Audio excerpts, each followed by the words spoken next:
حامد میر صاحب خوش آمدید مشال ریڈیو کو. بہت شکریہ، ڈیرہ مہربانی. حامد میر صاحب، پاکستان کے سیاسی حالات کو کیسے دیکھتے ہیں؟ کیا اس وقت جو تجزیہ آ رہا ہے حکومت واقعی اس وقت کافی کمزور نظر آ رہی ہے، یا یہ کہ ابھی جو حالات بن رہے ہیں تو ان حالات میں 2023 تک سروائیو کر جائے گی؟ دیکھیں، حکومت جو ہے اس کو آپ کو صرف آئسولیشن میں نہیں دیکھنا چاہیے. یعنی کہ آپ حکومت اس کو کہہ رہے ہیں جو کہ اس وقت عمران خان کی وزارت عظمیٰ میں جو ایک ایڈمنسٹریشن کام کر رہی ہے، آپ اس کو حکومت کہہ رہے ہیں. تو دراصل اس کو میں اس طرح دیکھوں گا کہ یہ پارلیمنٹ ہے، اور پارلیمنٹ سے ہی حکومت کو اسٹرینتھ ملی ہے. تو جو بھی پاکستان میں اگر تبدیلی آنی ہے تو اسی پارلیمنٹ کے اندر سے آنی ہے. تو یہ حکومت اتنی ہی کمزور ہے جتنی کہ اس سے پہلے کی حکومت کمزور تھی. یہ پارلیمنٹ اتنی ہی کمزور ہے جتنی کہ اس سے پہلے کی پارلیمنٹ کمزور تھی. تو یہ حکومت رہتی ہے نہیں رہتی، عمران خان صاحب وزیر اعظم رہتے ہیں نہیں رہتے ہیں، وہ کچھ مہینے کے بعد اگر بدل جاتے ہیں تو اس کا مطلب قطعاً یہ نہیں ہوگا کہ حالات بھی بدل جائیں گے. وجہ اس کی یہ ہے کہ وہ پارلیمنٹ جو کہ کسی بھی سویلین حکومت کی سورس آف اسٹرینتھ ہوتی ہے وہ کمزور ہے، اور عمران خان کے بدلنے سے وہ پارلیمنٹ جو ہے وہ مضبوط نہیں ہو جائے گی. تو یہ پارلیمنٹ اسی وقت مضبوط ہوگی جب پاکستان میں فیئر اینڈ فری الیکشن ہوئیں گے، اور فیئر اینڈ فری الیکشن اسی وقت ہو سکتے ہیں کہ جب الیکشن کمیشن آف پاکستان جو ہے وہ طاقتور ہوگا. تو اس لیے حکومت کمزور نہیں ہے، دراصل پارلیمنٹ کمزور ہے، اور اگر پارلیمنٹ کمزور ہے تو حکومت کے تبدیل ہونے سے کوئی فرق نہیں پڑتا. میر صاحب، تاسو د هغه خبره وکړه د حکومت د کمزوري او نئے انتخابات کی بھی آپ نے ساتھ میں بات کی ہے. اس وقت اگر ہم دیکھیں تو لندن میں کافی ہلچل چل رہی ہے Nawaz Sharif, former prime minister Nawaz Sharif کے ساتھ. کیا اور تجزیہ آ رہا ہے کہ former prime minister Nawaz Sharif نے کچھ شرائط رکھی ہیں، اور اس میں ایک جس طرح آپ نے بات کی ہے کہ فری اینڈ فیئر الیکشن، تو کیا اگر وہ بات چیت کامیاب ہوتی ہے، اگر کامیاب ہوتی ہے تو اس سے اس بات کی کوئی شورٹی ہے کہ فری اینڈ فیئر الیکشن ہو جائیں گے؟ خٹک صاحب، میرا جو موقف ہے نا اس میں وہ تھوڑا سا مختلف ہوگا باقی لوگوں سے، اس لیے کہ میں سمجھتا ہوں کہ مجھے یہ نہیں پتا کہ نواز شریف صاحب کس سے بات چیت کر رہے ہیں، آپ کو بھی نہیں پتا ہوگا، لیکن چلیں لیٹس ایزیوم کہ ان کی بات چیت اسٹیبلشمنٹ کے ساتھ ہو رہی ہے. تو اگر اسٹیبلشمنٹ کے ساتھ بات چیت ہو رہی ہے اور نواز شریف صاحب اگر یہ مطالبہ کر رہے ہیں کہ پاکستان میں فیئر اینڈ فری الیکشن ہونا چاہیے، تو مطالبہ بھی پھر اس کا مطلب ہے وہ اسٹیبلشمنٹ ہی سے مطالبہ کر رہے ہیں. تو کیا یہ بہتر نہیں ہوگا کہ نواز شریف صاحب اور ان کی پارٹی جو ہے اگر واقعی وہ کسی سے بات چیت کر رہے ہیں اور وہ چاہتے ہیں کہ پاکستان میں فیئر اینڈ فری الیکشن ہو، تو یہ سب کچھ اوپن ہونا چاہیے، سیکرٹلی نہیں ہونا چاہیے. آپ کو یاد ہوگا کہ ایک زمانے میں لندن پلان جو تھا وہ بڑا مشہور ہوا تھا، اور اس لندن پلان کی بنیاد پر نیشنل عوامی پارٹی نیب پر پابندی لگا دی گئی تھی. پہلے سویلین گورنمنٹ نے پابندی لگائی، پھر سپریم کورٹ نے پابندی لگا دی، اور وہ نیب جو ہے وہ اب مختلف پارٹیوں کی صورت میں آج بھی موجود ہے. وہ کہیں پہ ہمیں اے این پی کی صورت میں نظر آتی ہے، کہیں بی این پی مینگل کی صورت میں نظر آتی ہے، کہیں نیشنل پارٹی کی صورت میں نظر آتی ہے. تو لندن میں بیٹھ کر خفیہ مذاکرات کے ذریعے اگر پاکستان میں تبدیلی آتی ہے، میں نہیں سمجھتا کہ ایسی تبدیلی سے پاکستان کے عوام کو کوئی فائدہ ہوگا. اس وقت پاکستان کو ٹرانسپیرنسی کی ضرورت ہے ہر جگہ پر، سیاست میں بھی اور صحافت میں بھی اور ہر ادارے میں. تو نواز شریف صاحب اگر کسی سے مذاکرات کر رہے ہیں یا ان کی پارٹی مذاکرات کر رہی ہے تو یہ پاکستان کے عوام کو اعتماد میں لیں. میر صاحب، آپ نے ٹرانسپیرنسی کی بات کی ہے، تو یا جو ظاہراً مذاکرات کی بات کی ہے ہونے چاہیے، اس پہ بھی آتے ہیں. ایک اور کوسچن بھی ہے، اور حال ہی میں سابقہ صدر آصف علی زرداری نے کہا ہے کہ ہم سے فارمولہ مانگا جا رہا ہے. تو اس بارے میں کیا خیال ہے؟ یہ کون ان سے فارمولے مانگ رہا ہے کہ حالات کو سیدھے کریں؟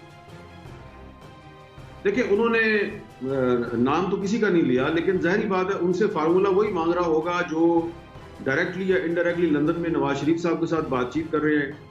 اور میں نے مولانا فضل الرحمان صاحب سے بھی اس پر بات چیت کی ہے. مولانا فضل الرحمان صاحب کی بھی گفتگو ہوئی ہے نواز شریف سے، میرا خیال ہے کل ان کی گفتگو ہوئی ہے. اور مولانا فضل الرحمان صاحب جو ہے وہ بھی نجی گفتگو میں اسی طرف اشارہ کرتے ہیں, ان کی بھی بات چیت ہو رہی ہے, بات چیت سب کی ہو رہی ہے, لیکن آن دی ریکارڈ پبلکلی کوئی اس چیز کو مانتا نہیں ہے. یہ اسی طرح کی بات چیت ہے جس طرح کی بات چیت 2018 کے الیکشن سے پہلے عمران خان صاحب کی کچھ لوگوں سے ہو رہی تھی.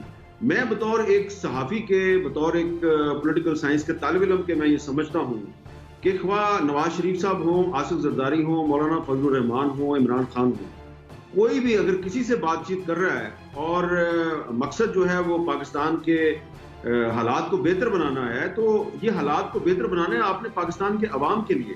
تو عوام کو تو بتائیں نا کہ آپ کون کس سے کیا بات چیت کر رہے ہیں. اگر آپ خفیہ بات چیت کرتے رہیں گے, خواہ عمران خان ہو, نواز شریف, زرداری صاحب یا مولانا صاحب, میرا خیال ہے کہ اس کا فائدہ کسی کو نہیں ہوگا. میر صاحب, یہ ایک انٹرسٹنگ سوال یہ بھی ہے کہ یہ بات چیت جو ہو رہی ہے جن کے ساتھ, تو ایک سائڈ تو بالکل ظاہر ہے کہ یہ لوگ بات چیت کر رہے ہیں, لیکن ایک سائڈ بالکل واضح نہیں ہے. یہ کون ہے؟ اسٹیبلشمنٹ ہے؟ دیکھیں, پاکستان کا جو آئین ہے نا, 1973 کا جو کانسٹیٹیوشن ہے, میری تو ہمیشہ سے یہ ایک خواہش رہی ہے اور ایک میرا موقف رہا ہے کہ جو بھی پاکستان میں آپ نے معاملات کرنے ہیں وہ اس 73 کے کانسٹیٹیوشن کے مطابق کریں. تو اگر نواز شریف صاحب یا آصف زرداری صاحب یا مولانا فضل الرحمان صاحب اگر کسی غیر سیاسی قوت سے کوئی بات چیت کر رہے ہیں, تو ان کو یہ اپنے آپ سے یہ سوال کرنا چاہیے کہ کیا ان کے مذاکرات 1973 کے آئین کے مطابق ہیں.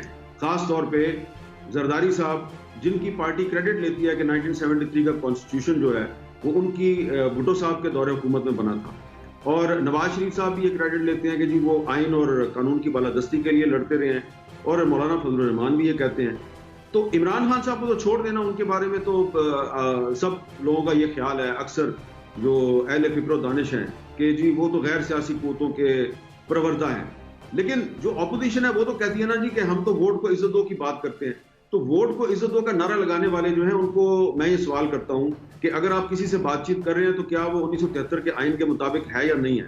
اور اگر آپ کی بات چیت کامیاب ہو جاتی ہے اور چلیں کل کو آپ حکومت میں بھی آ جاتے ہیں, تو اس کا مطلب یہ ہوگا کہ آپ کی بھی حکومت میں آنے کے بعد پوزیشن وہی ہوگی جو آج عمران خان کی ہے, اور پھر جو ایک نئی حکومت ہوگی وہ بھی پھر اس دور کی اپوزیشن کے ساتھ اسی طرح خفیہ مذاکرات کیا کرے گی جس طرح کہ آج کل آپ کر رہے ہیں. حمید میر صاحب, ډیره ښه نقطه اوچته کړه چې خبرې اترې کېږي, نو آیا دا خبرې اترې د 1983 د آئین مطابق کېږي که نه؟ اوس راځو یو بل سوال ته, او هغه دا چې په مسلم لیگ نون کې په خپله د وزیر اعظم د څوکۍ په حواله سره هم ډېر اختلاف رامنځته شوی دی. حمید میر صاحب, یہ ابھی ایک اور بات چل رہی ہے کہ مسلم لیگ نون میں کے اندر وزیر اعظم کے حوالے سے ایک بحث چل نکلی ہے. آپ کیا دیکھتے ہیں کہ ان میں مریم نواز یا شہباز شریف یا کوئی اور وزیر اعظم ایک متفقہ امیدوار سامنے آ جائے گا, یا یہ اختلاف مزید بڑھے گا اور یہ پارٹی کسی حد تک تقسیم ہو جائے گی؟ خٹک صاحب, مسلم لیگ نون میں میرے سارے دوست ہی ہیں, مہربان ہیں, بڑے پرانے میرے ان کے ساتھ تعلقات ہیں. اس میں وزارت عظمیٰ کے امیدوار ہیں جی 1 2 3 4 5 6, ہاں 6 امیدوار ہیں جی. جی, تو میں نے بڑا سوچ کے یاد کر کے ایک نام, پچھلے کل پرسوں بھی میری کچھ لوگوں سے بات ہوئی. اچھا, اس میں کچھ اعلانیہ امیدوار ہیں وزارت عظمیٰ کے, کچھ غیر اعلانیہ ہیں. اور ایک بات میں آپ کو بتا دوں کہ نواز شریف صاحب اور شہباز شریف صاحب اور مریم نواز صاحب یقیناً ان کا تعلق ایک ہی خاندان سے ہے, ایک ہی پارٹی ہے, اور یہی خاندان جو ہے یہ پارٹی کو چلا بھی رہا ہے. بہت سے لوگ بظاہر یہ کہتے ہیں جی کہ شہباز شریف صاحب جو ہیں اگر آ جائیں سامنے اور امیدوار بن جائیں وزارت عظمیٰ کے, تو اس کا فائدہ مریم صاحبہ کو بھی ہے, نواز شریف صاحب کو بھی ہے, تو ان کو آنا چاہیے. لیکن میں جانتا ہوں کہ ان کے علاوہ 3 اور رہنما جو ہیں مسلم لیگ نون کے, وہ بھی وزیر اعظم کے امیدوار ہیں, اور ان کی بات چیت نمونہ خستیش ایک آپ نام لے سکتے ہیں ان کے, کوئی بتا سکتے ہیں ہمارے لسنرز کو؟ دیکھیں, چھوڑیں نام وام اگر نہ لیں تو بہتر ہے. دیکھیں نا, کیونکہ یہ پرائیویٹ کنورسیشن ہوتی ہے ہماری ان لوگوں کے ساتھ, اور ان کی بھی کہیں پہ اگر بات چیت ہو رہی ہے تو پرائیویٹ ہو رہی ہے. تو آپ کا بھی کریڈیبلٹی ہے اور مجھے بھی وہ بات وہی کرنی چاہیے جس کا میرے پاس کوئی ثبوت ہو. تو میرے پاس دیکھیں نا بظاہر میری تو ڈائریکٹ لوگوں سے بات چیت ہوئی ہے. ایک تو میرے جو پرانے دوست ہیں میں نے ان کو کہا بھائی تم کہاں سے وزارت عظمیٰ کے امیدوار بن کے بیٹھے ہوئے ہو؟ انہوں نے کہا بھائی یہ شریف خاندان جو ہے یہ ہمارا لیڈر ضرور ہے لیکن فی الحال ان کی فیملی سے کوئی وزیر اعظم نہیں آئے گا. تو اسی طرح کچھ اور بھی ہیں وزارت عظمیٰ کی امید. تو یہ جو میں آپ کو پہلے شروع سے کہہ رہا ہوں نا کہ جو بھی بات کرنی ہے پبلکلی کریں, لوگوں کو اعتماد میں لیں, اس سے آپ کی پوزیشن لوگوں میں کلیئر ہو جائے گی. ورنہ یہ جو بیک ڈور چینل سے جب آپ کسی سے بات چیت شروع کرتے ہیں اور آپ نہ پاکستان میں بیٹھے ہوئے ہیں اور ڈائریکٹلی آپ کی بات چیت بھی نہیں ہو رہی اور درمیان میں میسنجرز ہیں آپ کے, تو پھر اس کا بہت سے لوگ فائدہ اٹھاتے ہیں اور آپ کی پارٹی کے اندر سے بھی بہت سے لوگ فائدہ اٹھاتے ہیں. لیکن ایک بات میں اس میں ضرور کہوں گا کہ شہباز شریف صاحب کو پچھلے 15-20 سال میں کافی دفعہ موقع ملا ہے کہ وہ بیک ڈور چینل سے مذاکرات کر کے کوئی ڈیل کر کے پرائم منسٹر بن سکتے تھے لیکن وہ نہیں بنے. لیکن اب مجھے لگ رہا ہے کہ ان کی فیملی کے اندر بھی کچھ لوگوں کا خیال ہے کہ اب کافی ٹائم گزر گیا تو اب شہباز شریف صاحب کو بھی کوئی ڈیل کر لینی چاہیے. پرفیکٹ. کتون کو تاسو د حمید میر صاحب د سیاست په حواله سره خبرې واورېدې. په پاکستان کې د رسنیو یا میډیا حالات هم د څېړنې وړ دي او په دې باندې که ډېرې خبرې وشي نو ښه نو د دې سره ورځو او د میډیا په حواله سره د دې نه یو پوښتنه کوو چې حمید میر صاحب په مجموعي توګه باندې د میډیا حالاتو ته څنګه ګوري؟ حمید میر صاحب آپ مجموعی طور پر پاکستان میں میڈیا کے جو حالات ہیں اور مختلف قسم کی پابندیاں ہیں اس کو آپ کیسے دیکھیں؟ یہ تو ایک سوال آپ ایسا کر رہے ہیں کہ یہ سوال اگر آپ اسلام آباد میں یا لاہور میں یا کراچی میں کسی بھی پاکستان کے شہر میں آپ کسی بھی چوک اور چوراہے میں چلے جائیں اور کسی بھی عام آدمی سے وہ سائیکل پہ جا رہا ہے, موٹر سائیکل پہ جا رہا ہے یا کسی چوراہے میں ٹریفک کھڑی ہے جہاں میں آپ چلے جائیں کسی بھی آدمی سے پوچھیں, ان سے پوچھیں بھی یہ بتاؤ پاکستان میں میڈیا آزاد ہے, تو وہ لوگ مسکرائیں گے, کوئی کہکا لگائے گا, وہ آپ کو کہے گا بھائی آپ پاگل تو نہیں ہوگے. وزیر اعظم عمران خان وایي چې د لندن نه هم زیاته میډیا آزاده ده, د لندن نه زیاته میډیا پاکستان کې آزاده ده. میری گزارش ہے وزیر اعظم عمران خان صاحب سے کہ آپ اکثر گاڑی میں نکلتے ہیں نا جا کے, ساتھ میں فیصل جاوید صاحب بھی ہوتے ہیں ہمارے بڑے اچھے پیارے بھائی ہیں, وہ آپ کی ویڈیو بنا رہے ہوتے ہیں, تو اس طرح کر لیں. چیلنج نہیں کر رہا, گزارش کر رہا ہوں کہ وزیر اعظم صاحب نکلیں گاڑی میں, ساتھ میں فیصل جاوید کو بٹھا لیں, پچھلی سیٹ پہ مجھے بھی بٹھا لیں, ٹھیک ہے, اور بے شک ساتھ میں سیکورٹی بھی لے لیں, اور آپ پرا چوک سے شروع کریں اور فیض آباد چوک راول پنڈی کا, تو 3-4 راستے میں کراسنگ آتی ہیں. اس کے بعد اگر مزید دل چاہے تو کمیٹی چوک راول پنڈی کی طرف بھی چلے جائیں اور کسی بندے سے پوچھ لیں, کسی سے چلیں, یہ بھی آپشن دیتا ہوں, پولیس والوں سے پوچھ لیں کہ میڈیا آزاد ہے کہ نہیں ہے. ہر بندہ ہنسے گا آپ کی بات اور کہے گا اور نہیں خان صاحب میڈیا آزاد نہیں ہے. تو یہ تو اب آپ جو ہے نا, اگر ابھی بھی آپ یہ سمجھتے ہیں کہ جو آپ کی رائے ہے وہ صحیح ہے, تو پھر خیبر پختونخوا کا جو الیکشن ہے اس سے آپ کو سبق حاصل کرنا چاہیے. میڈیا بالکل پاکستان میں آزاد نہیں ہے. اور آپ سوال کس سے پوچھ رہے ہیں؟ میرے سے پوچھ رہے ہیں سوال, خٹک صاحب میرے سے سوال پوچھ رہے ہیں. سال کے 12 مہینے میں سے 7 مہینے ہو گئے ہیں کہ مجھ پر پابندی ہے, مجھ سے پوچھ رہے ہیں کہ میڈیا آزاد ہے کہ اسی بارے میں میں ایک سوال بھی پوچھ رہا ہوں. اور ادن کو حمید میر صاحب وایي چې پاکستان کی میډیا بالکل آزاد نه ده. ماته نه تاسو کو چې پاکستان کی میډیا آزاد نه دی, هغه پورې خندل. او دویمه خبره ده چې حمید میر صاحب باندې په کراچۍ کې په 2014 کې حمله هم شي و د ډیر سخت زخمی شوی هم وو, او هغه هم د دې د صحافتي سرګرمۍ له وجې, او اوس تقریبا 9 میاشتې وشوې چې د حمید میر صاحب مشهوره کیپیټل ټاک شو چې هغه په جیو ټلویزیون باندې چلیږي, په هغې باندې حمید میر صاحب نه راځي مخې ته, او د هغې وجه هم د دې صحافتي سرګرمۍ دي. نو دوی نه همدا پوښتنه کوم, حمید میر صاحب آپ یہی بات کر رہے تھے کہ مجھ سے پوچھ رہے ہیں, یعنی زمانہ تاسو تپوس کوئے, آپ کی اپنی ذات بھی زیر عتاب ہے, تو ابھی آپ کیا محسوس کر رہے ہیں؟ کوئی بہتری کے آثار نظر آ رہے ہیں یا نہیں آ رہے؟ کوئی تبدیلی آئے گی میڈیا کے حوالے سے یا یہ اسی طرح چلتا رہے گا؟ دیکھیں, کل میں ایک یوٹیوب چینل چلاتے ہیں عمران شفقت صاحب, بڑے لاہور کے سینئر صحافی ہیں. کل میں ان کا یوٹیوب پہ ویلاگ سن رہا تھا, تو وہ مجھے مشورہ دے رہے تھے کہ بس حامد میر صاحب بہت ہو گیا, آپ نے ہمیں بھی خراب کیا ہے اور بھی لوگوں کو خراب آپ کرتے ہیں, اب چھوڑیں پاکستان سے, آپ کہیں اور چلے جائیں. تو یہ ایک رائے ہے لوگوں کی, کیونکہ میں کافی سال سے میرا یہ موقف ہے کہ پاکستان میں جتنے بھی حالات خراب ہیں ہمیں ہمت نہیں ہارنی چاہیے, امید کا دامن نہیں چھوڑنا چاہیے, اور حالات بہتر ضرور ہوں گے. 2014 میں جب مجھ پر حملہ ہوا تھا تو اس وقت بھی مجھے بہت سے دوستوں نے کہا تھا پاکستان سے چلے جائیں, تو میں نہیں گیا. ابھی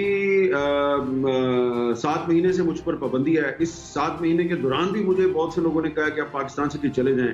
میرے پاس آپشن بھی تھی لیکن میں نہیں گیا. اس کی وجہ یہ ہے کہ جب بھی یہ صورتحال پیدا ہوتی ہے, خواہ وہ 2007 میں مشرف نے مجھ پر پابندی لگائی, یا 2014 میں میرے پہ کراچی میں قاطعانہ حملہ ہوا, یا ابھی پچھلے 7 مہینے میں جب مجھ پر پابندی ہے, مسئلہ یہ ہے خٹک صاحب کہ جب بھی میں تھوڑے دن پہلے پشاور گیا ہوا تھا, تو وہاں پہ قصہ خوانی بازار میں کچھ لوگوں نے مجھے دیکھ لیا, انہوں نے مجھے گھیرا ڈال لیا. اتنا اظہار یکجہتی, اتنی پیار, اتنا محبت. پھر میں سوابی گیا ہوا تھا, پھر میں کبھی لاہور جاتا ہوں, وہاں پہ کراچی, جدھر بھی میں پاکستان کے جس بھی علاقے میں چلا جاؤں, مجھے پہلے سے زیادہ لوگ عزت دیتے ہیں, پہلے سے زیادہ پیار کرتے ہیں. تو میں سوچتا ہوں کہ یہ لوگ جو ہیں یہ کیوں عزت دے رہے ہیں, کیا پیار. میں تو پولیٹیشین نہیں ہوں, میں تو صرف ایک جرنلسٹ ہوں, کالم لکھتا ہوں اور ٹی وی پہ شو کرتا تھا. تو یہ کیوں لوگ مجھے اتنی عزت دے رہے ہیں؟ تو وہ جب میں اس پہ غور کرتا ہوں تو وہ عزت اس لیے دیتے ہیں جی کہ میں جو ہے وہ, ان کا ایک خیال ہے کہ جن ایشوز پہ کوئی بندہ بات نہیں کرتا تو اس پہ یہ بندہ بات کرتا ہے, اور یہ ہماری آواز میں اپنی آواز ملاتا ہے.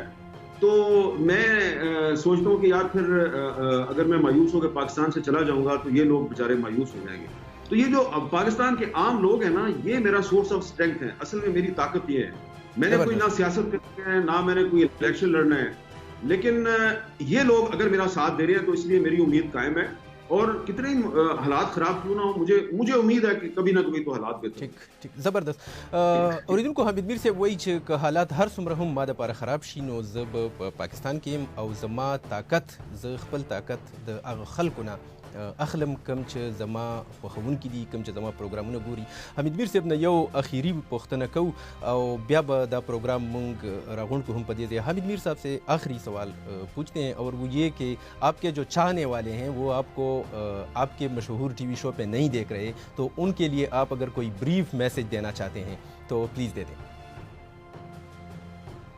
دیکھیں, میری آپ لوگوں کے ساتھ گزارش یہ ہے کہ میں جب ٹی وی پہ نہیں آتا تھا تو اس سے پہلے بھی میں صحافی تھا.